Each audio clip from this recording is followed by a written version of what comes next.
How are y'all doing? How are y'all feeling? If you are new here, I am Raina Swan, aka your new book bestie. I literally just finished The Perfect Marriage. Y'all almost said The Perfect Divorce. I just finished The Perfect Marriage, and while it is the last day of February and everybody is probably cranking out their monthly wrap-ups, I decided that I just wanted to sit down and talk about this book. Now, this will be a spoiler-free review for the first part of this video, and then at the end, I just want to, talk about a little bit of things, some spoilers, but I will give you guys a heads up just in case you want to exit the video, okay? So, let's get into it. I feel like I am probably one of the last people to read this book, and honestly, I'm gonna blame Book Talk for this. I'm blaming Book Talk. Now, you probably wondering like, damn, what'd they do? Honestly, you guys, before I joined Bookstagram, I was just reading mediocre shit left and right. I'm not even gonna kid you. I'm not even gonna hold you. It wasn't until I joined Bookstagram and found my tribe and found my people that I really started getting into some really good books. So take that as a sign to join Bookstagram if you have not. I don't know what you want to do with that information. Don't jump me if you are part of the Book Talk community. I still love y'all, but I'm just saying, y'all weird over there. Y'all just be reading all the popular shit, and I don't got time for that, okay? I have found my home. So today, you already know what it is. We're going over The Perfect Marriage and my thoughts and what I'm rating it and how I felt about it.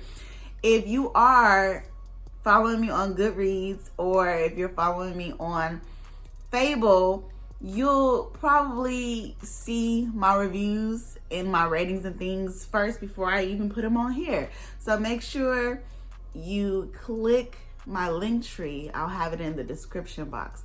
And just follow all those sites if you want to keep up with me. If not, child, we still like this. It's okay. So yeah. What is The Perfect Marriage? I keep wanting to say The Perfect Divorce. What is A Perfect Marriage about for those who have not read it, okay?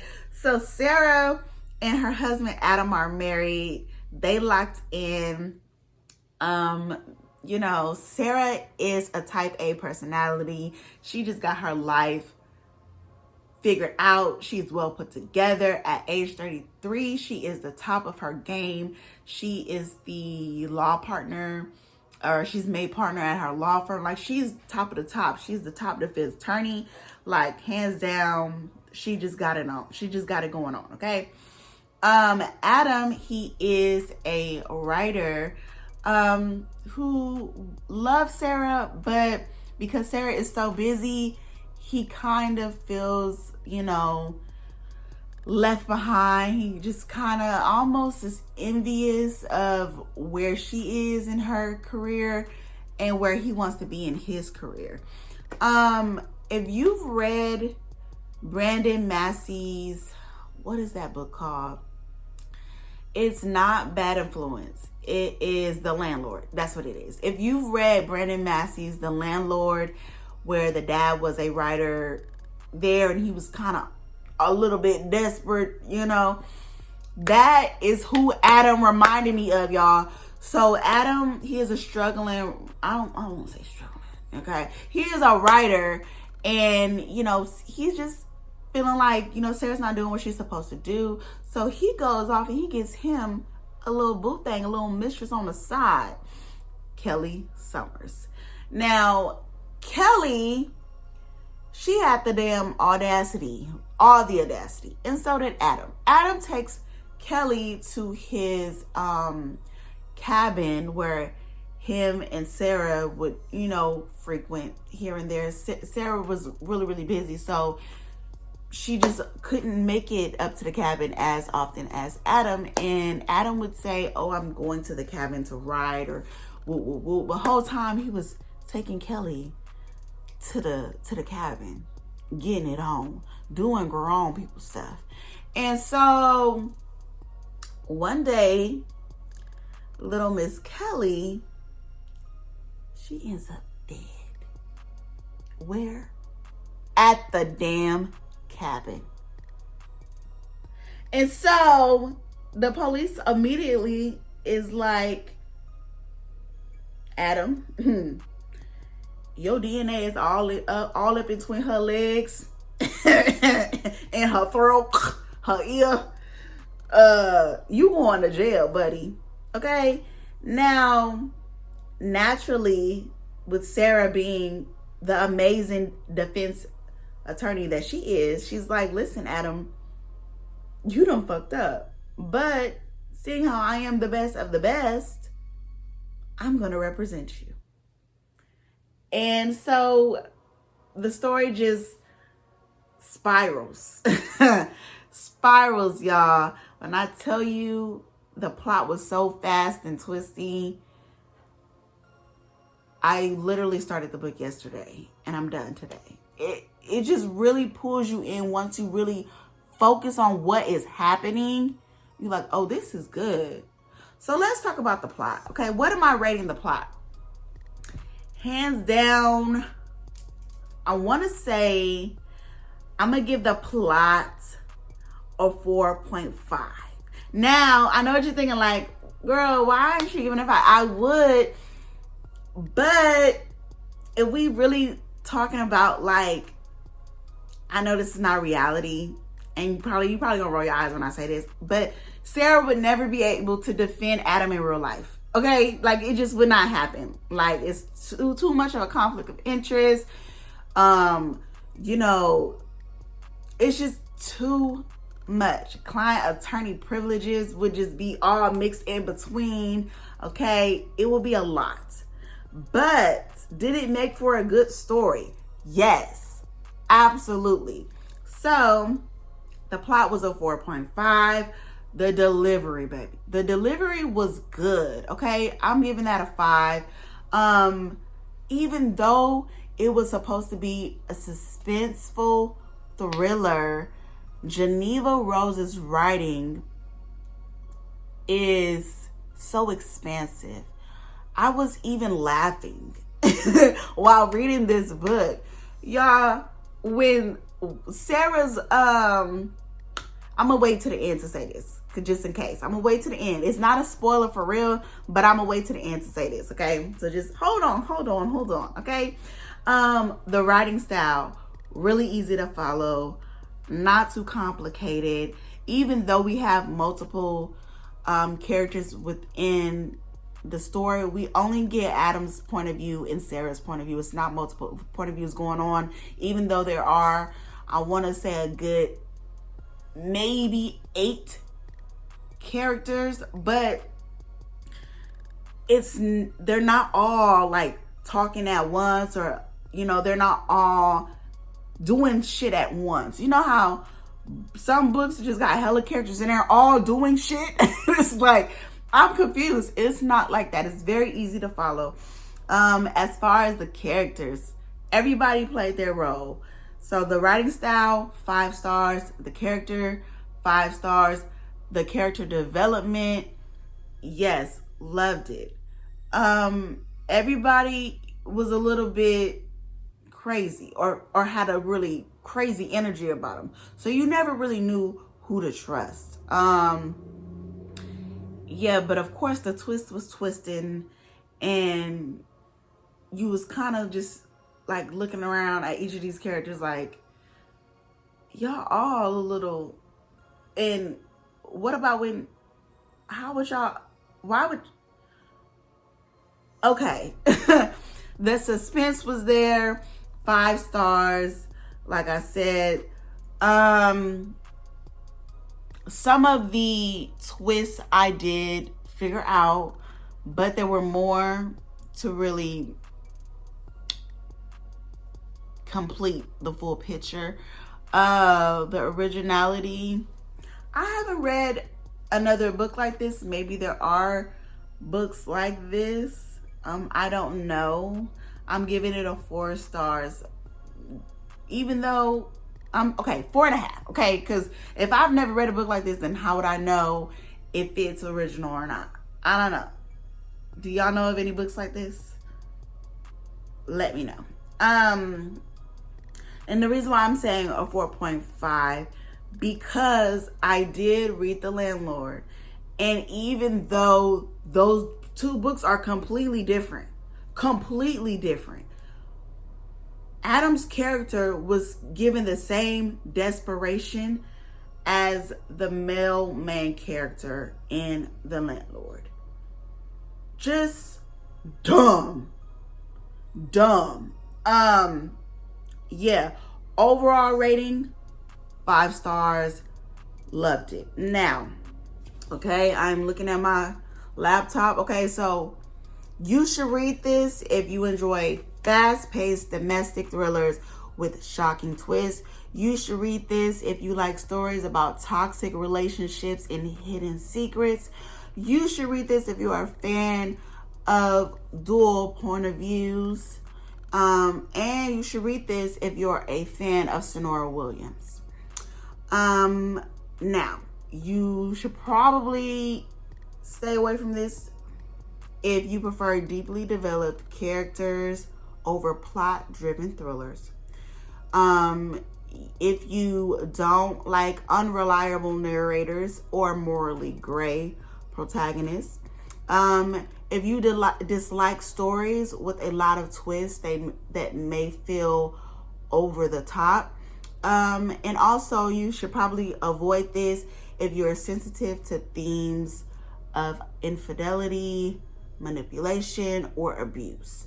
So, yeah, definitely take those things into consideration. And let's get into what I want to really say about this book. So here are the spoilers.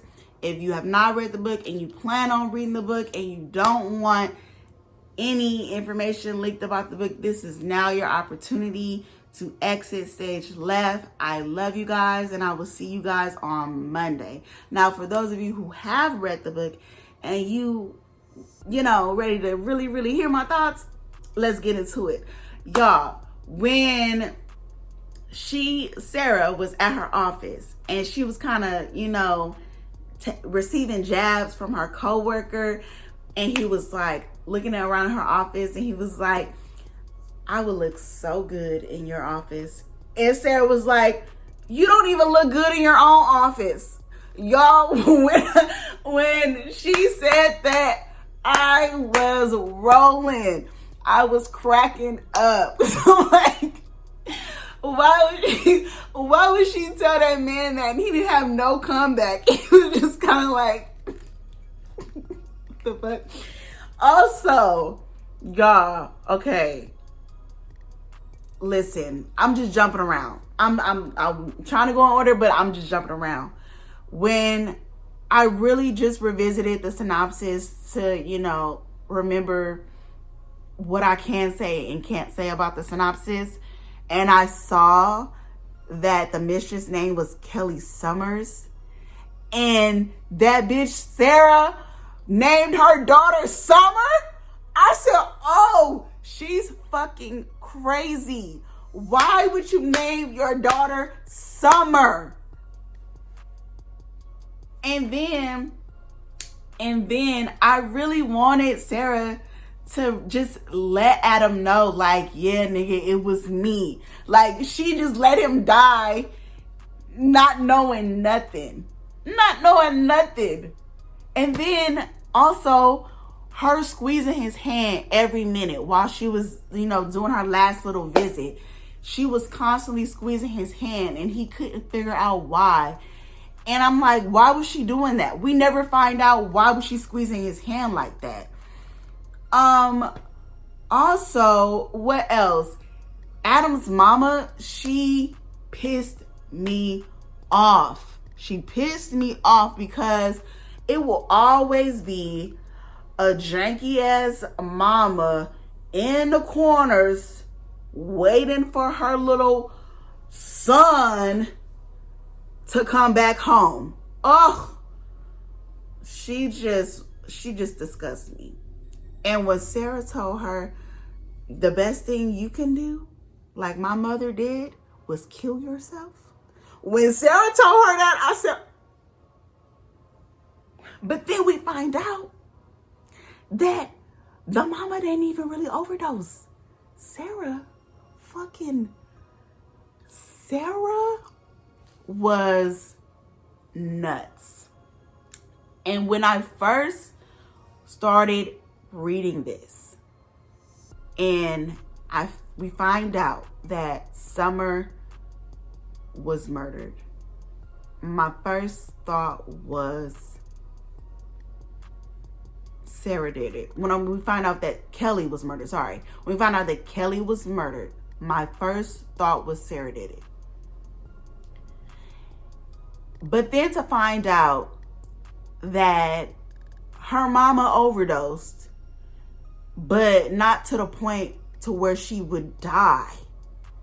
Sarah went back and injected her mama with more drugs, and her mama fucking died. And Sarah did it just so she could be free. Imagine being so trapped by life that you feel like you have to kill in order to be free. That is such a sad reality. Lord, tragic. Was I surprised to see the sheriff's DNA in Kelly? Not really. Kelly was a hoe, okay? I wasn't surprised, even though that was a twist. I was just like, oh, okay. I thought it was you know who I really thought? I thought it was Matthew, Sarah's lawyer friend. I thought it was going to be him. I thought he was secretly in love with Sarah and wanted to kill Kelly to get her out the way, and also frame Adam to get him out the way. And because you heard Ann, the other little secretary for Sarah, I think Ann said, like, Matthew's bisexual or something. She said, like, he would be straight for you. So I immediately thought, like, oh, Matthew did it. But Geneva was probably like, no, that's too easy. They gon' get that.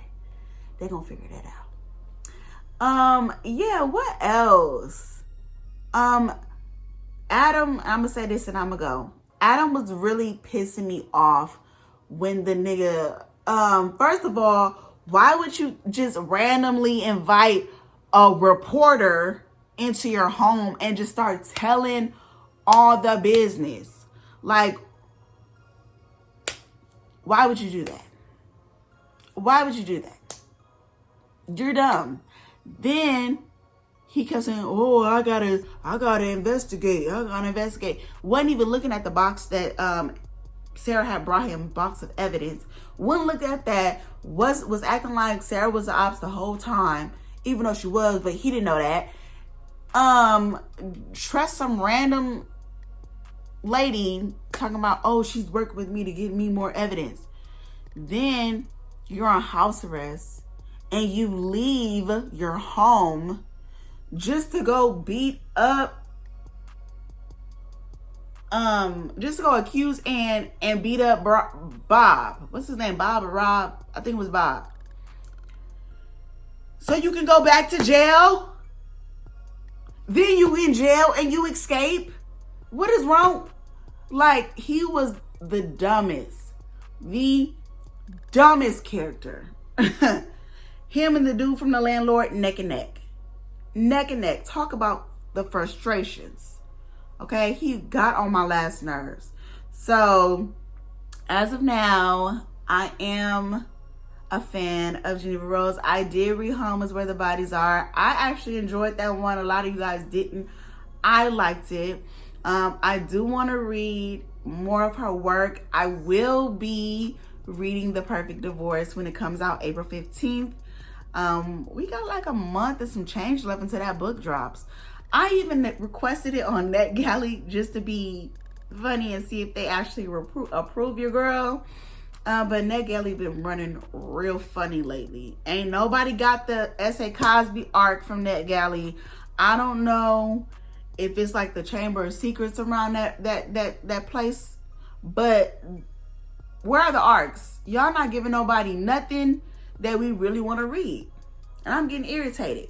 So if I get The Perfect Divorce, we'll see. That would be crazy. That would be absolutely nuts. But yeah, anywho, I hope you enjoyed this video. And let me know your thoughts about this book. I know I'm like one of the last people to read it. And I can honestly say, yes, it is worth the hype. Okay? So I will see you guys Monday when I go over all the books that I read this month. I read 13. So we got some things to talk about on Monday. Okay? Okay. Bye.